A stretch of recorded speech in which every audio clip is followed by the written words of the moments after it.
សួស្តីពុកម៉ែបងប្អូនទាំងអស់គ្នាថ្ងៃនេះខ្ញុំបានមកដល់ស្ពានមួយនៅស្រុកកំពង់ក្ដី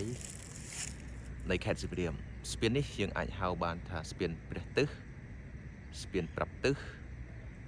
ស្ពានកំពង់ក្ដីហើយនិងស្ពានថ្មមួយទៀត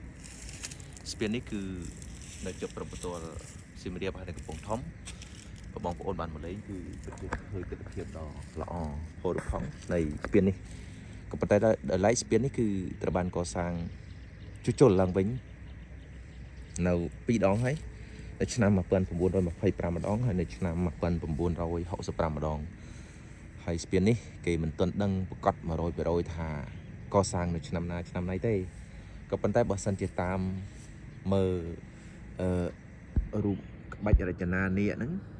គឺគេអាចកំណត់ដឹងថាស្ពាននេះកសាងនៅកំឡុងព្រះបាទជ័យវរ្ម័នទី7នៅកំឡុងឆ្នាំ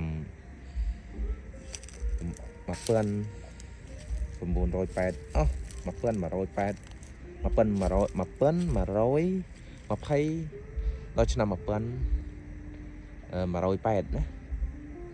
បើមានការខុសឆ្គងអីសូមមេត្តាជួយដល់ជាមតិផងហ្នឹងហើយអាប្រហោងនេះគឺយើងមានគេហៅប្រហោងឌីវនឹងមាន20ហើយសសរនេះយើងមានប្រហោងនេះមាន21ហើយសសរនេះគឺមាន20ហើយកម្ពស់ទៅលើនឹងចំនួន10ម៉ែត្របណ្ដោយវាដូចជា86ទទឹង80ទទឹងវា16ហើយកម្ពស់គឺ10ម៉ែត្រទេចាប់ពីបាត់ស្ទឹងទៅគឺនេះជាកេរដំណែលរបស់ខ្មែរដ៏មហិមាដែលយើងនឹកស្មានមិនដល់ថាសម័យដូនតាយើងមិនដឹងតែគាត់យកស្អីទៅធ្វើតែគាត់មានសមត្ថភាពផ្នែកវិទ្យាសាស្ត្រផ្នែកគណិតផ្នែករូបគីមីអី